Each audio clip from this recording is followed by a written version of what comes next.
Hi everyone, good to see you again. So this video is about chapter 6, Pig and Pepper.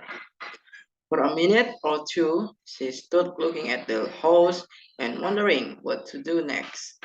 When suddenly a footman in livery came running out of the wood, she considered him to be a footman because he was in livery. Otherwise, judging by his face only, she would have called him a fish, and rapped loudly at the door with his knuckles. It was opened by another footman in livery with a round face and large eyes like a frog, and both footmen, Alice noticed, had powdered hair that curled all over their heads. She felt very curious to know what it was all about, and crept a little way out of the wood to listen.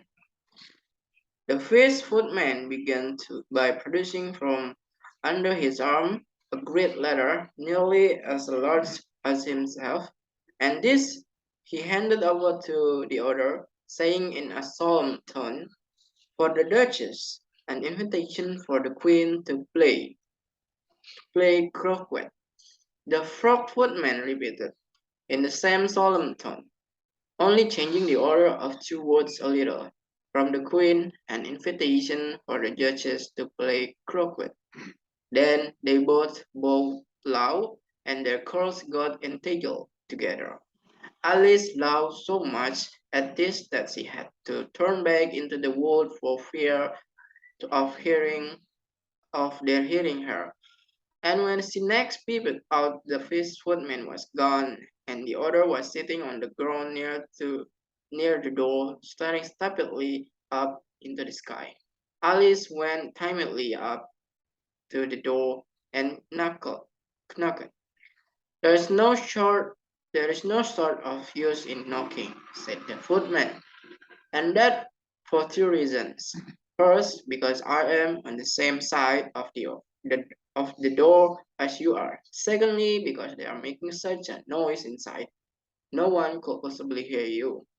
And certainly there was a most extraordinary noise going on within, a constant howling and sneezing, and every now and then a great crash, as if a dish or kettle had been broken to pieces. "Please, then," said Alice, "how am I to get in? There might be some sense in your knocking," the footman went on, without attending to her. "If we had the door between us, for instance, if you were inside, you might knock and I could let you out, you know." He was looking up into the sky all the time he was speaking, and this Alice thought decidedly and civil. "But perhaps he cannot have it," she said to herself. "His eyes are so very nearly at the top of his head, but at any rate he might answer question. How am I to get in?" she repeated aloud. "I shall sit here," the footman remarked, "till tomorrow." At this moment the door of the house opened, and a large plate came skimming out straight at the footman's head. It just grazed his nose and broke to pieces against one of the trees behind him. "Or next day, maybe," the footman continued in the same tone, exactly as if nothing had happened. "How am I to get in?" asked Alice again in a louder tone.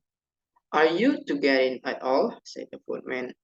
"That's the first question, you know." It was no doubt, only Alice did not like to be told so.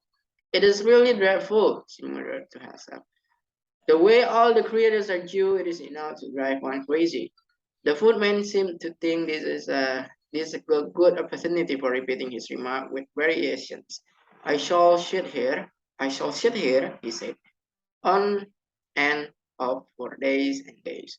"But what am I to do?" said Alice. "Anything you like," said the footman, and began whistling. "Oh, there is no use talking to him," said Alice desperately. "He is perfectly idiotic." And she opened the door and went in. The door led right into a large kitchen, which was full of smoke from one end to the other. The Duchess was sitting on the three-legged stool in the middle, nursing a baby. The cook was leaning over the fire, stirring a large cauldron which seemed to be full of soap. There is certainly too much rubber in that soap, Alice said to herself, as well as she called for sneezing. There was certainly too much of it in the air. Even the Duchess sneezed occasionally. And as for the baby, it was sneezing and howling alternately without a moment's pause. The only two creatures in the kitchen that did not sneeze were the cook and a large dead cat which was sitting on the hearth and grinning from ear to ear. Please, would you tell me, said Alice, a little timidly, for she was not quite sure whether it was good manners or for her to speak first. Why your cat grins like that? It is a just just higher cat, said the Duchess, and that's why. Pig. She said the last word with such sudden violence that Alice quite jumped. But she saw in another moment that it was addressed to the baby and not to her. So she took courage and went on again. I did not know that just higher cats always grin. In fact, I didn't know that cats could grin. They all can, said the Duchess, and most of them do. I don't know how many that do, Alice said very politely, feeling quite pleased to have got into a conversation. You don't know much, said the Duchess, and that is fate. Alice did not at all like the tone of this remark and thought it would be as well to introduce some other of subject of conversation. While she was trying to fix on one, the cook took the cauldron of soup off the fire and at once set to work throwing everything within her reach at the Duchess and the baby. The fire iron came first. Then followed a shower of saucepans, plates, and dishes. The Duchess took no notice of them even when they hit her, and the baby was howling so much already that it was quite impossible to say whether the blows hurt it or not. Oh, please, mind, you are doing, cried Alice, jumping up and down in an agony of terror. Oh, there goes his precious nose, as an unusually large saucepan flew close by it, and very nearly carried it off. If everybody minded their own business, said the Duchess in a hoarse growl, the world would go round a deal faster than it does, which would not be an advantage, at least, who felt very glad to get an opportunity of showing off a little of her knowledge. Just think of what work if it would make with the day and night. You see, the Earth takes 24 hours to turn round, and it is excess. Talking of excess, said the Duchess, cup of her head. Alice glanced rather anxiously at the cook to see if she meant to take the hint, but the cook was busily stirring the soup and seemed not to be listening, so she went on again. 24 hours, I think, or it is 12. I. Oh, don't bother me, said the Duchess. I never cooked a beach figures. And with that, she began nursing her child again, singing a sort of lullaby to it as she did so, and giving it a violent shake at the end of every line. Speak roughly to your little boy and beat him when he sneezes. He only does it annoyed because he knows it hurts. While the Duchess sang the second verse of the song, she kept tossing the baby violently up and down, and the poor little thing howled so that Alice could hardly hear the words. I speak, severally to my boy. I beat him when he sneezes, for he can thoroughly enjoy the pepper when he pleases. Here, you may nurse it a bit if you like, said the Duchess to Alice, flinging the baby at her as he spoke. I must go to get ready to play croquet with the Queen, and she hurried out of the room. The cook threw a frying pan after her as she went, but it just missed her. Alice caught the baby with some difficulty. as it was a queer-shaped little creature and held out its arms and legs in all directions, just like a starfish, thought Alice. The poor little thing was snorting like a steam engine when she caught it, and kept doubling itself up and straightening itself up out again, so that altogether, for the first minute or two, it was as much as she could do to hold it. As soon as she had made out the proper way of nursing it, which was to twist it up into sort of knot and then kept tight hold of its right ear and left foot so as prevent its undoing itself. She carried it out into the open air. If I don't take this child away with me, told Alice, they are sure to kill it in a day or two. Wouldn't it be murder to leave it behind? Said the last words out loud, and the little thing grunted irritably. It had left off sneezing by this time. Don't grunt, said Alice. That's not all a proper way of expressing yourself. The baby grunted again, and Alice looked very anxiously into its face to see what was the matter with it. There could be no doubt that it had a very torn-up nose, so more like a snout than a real nose. Also, its eyes were getting extremely small for a baby. Altogether, Alice did not like the look of the thing at all. But perhaps it was only sobbing, she thought, and looked into its eyes again to see if there were any tears. No, there were no tears. If you are going to turn into a pig, my dear, said Alice, seriously, I will have nothing more to do with you. Mind now, the poor little thing sobbed again, or granted it was impossible to say which, and they went on for some while in silence.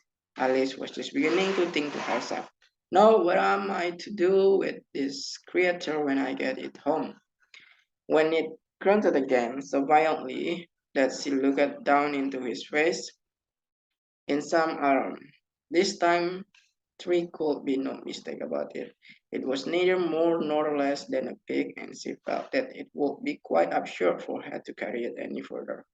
So she set the little creature down and felt quite relieved to see it thrown away quietly into the wood. If it had grown up, she said to herself, it would have made a dreadfully ugly child, but it makes rather a handsome pig, I think. And she began thinking of other children she knew who might do very well as pigs, and was just saying to herself, if one only knew the right way to change them. When she was a little startled by seeing the just hired cat sitting on the bough of a tree a few yards off. The cat only grinned when it saw Alice. It looked good-natured, she thought. It still had very long claws and a great many teeth, so she felt it ought to be treated with respect. Just hire puss, she began, rather timidly, as she did not at all know whether it would like the name. However, it only grinned a little wider. Come, it is pleased so far, thought Alice. And she went on. Would you tell me, please, which was I ought to work from here? That depends a good deal on where you want to go to, said the cat. I don't much care where, Alice said Alice. Then it doesn't matter which way you walk, said the cat. So long as I get somewhere, Alice added as an explanation. Oh, you are sure to do that, said the cat, if you only walk long enough. Alice felt that this could not be denied, so she tried another question. What sort of people live about here? In that direction, the cat said, waving its right paw round. Lives a hatter, and in that direction, waving the other paw, lives a march hare. Visit either you like, they are both mad. But I don't want to go among and mad people, Alice remarked. Oh, you cannot have that, said the cat. We are all mad here. I am mad, you are mad. How do you know I am mad, said Alice. You must be, said the cat, or you wouldn't have come here. Alice didn't think that proved it at all. However, she went on. And how do you know that you are mad? To begin with, said the cat, a dog's not mad. You grant that? I suppose so, said Alice. Well then, the cat went on, you see a dog growls when it's angry and wags its tail when it's pleased. No, I growl when I'm pleased and wag my tail when I'm angry. There, therefore I am mad. I call it purring, not growling, said Alice. Call it what you like, said the cat. Do you play croquet with the queen today? I should like it very much, said Alice, but I haven't been invited yet. You will see me there, said the cat and vanished. Alice was not much surprised at this. She was getting so used to queer things happening while she was looking at the place where it had been. It suddenly appeared again. By the by, what became of the baby? Said the cat. I'd nearly forgotten to ask. It turned into a pig, Alice answered very quietly, just as if the cat had come back in a natural way. I thought it would, said the cat, and vanished again. Alice waited a little. Alice waited a little, half expecting to see it again, but it did not appear.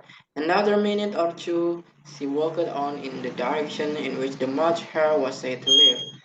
I've seen hares before, she said to herself. The March hare will be much the most interesting, and perhaps as this is May, it won't be raving mad, at least not so mad as it was in March. As she said this, she looked up and there was the cat again sitting on a branch of tree. Did you say pig or fig? Said the cat. I said pig, replied Alice. And I wish you wouldn't keep appearing and vanishing so suddenly you make one quite giddy. All right, said the cat. And this time it vanished quite slowly, beginning with the end of the tail and ending with the grin which remained some time after the rest of it had gone. Well, I have often seen a cat without a grin, thought Alice, but a grin without a cat, it is the most curious thing I have ever saw in my life. They had not gone much further before she came in sight of the house of the March Hare. She thought it must be the right house because the chimneys were shaped like ears and the roof was thatched with fur. It was so large a house that she did not like to go nearer till she had nibbled some more of the left-hand bit of mushroom and raised herself to about 2 feet high. Then she walked up towards it rather timidly, saying to herself, suppose it's so big, raving mad after all. I almost wish I'd gone to see the hatter instead. So that's all for the chapter 6. We move to the chapter 7 in the next video. Thank you for watching me.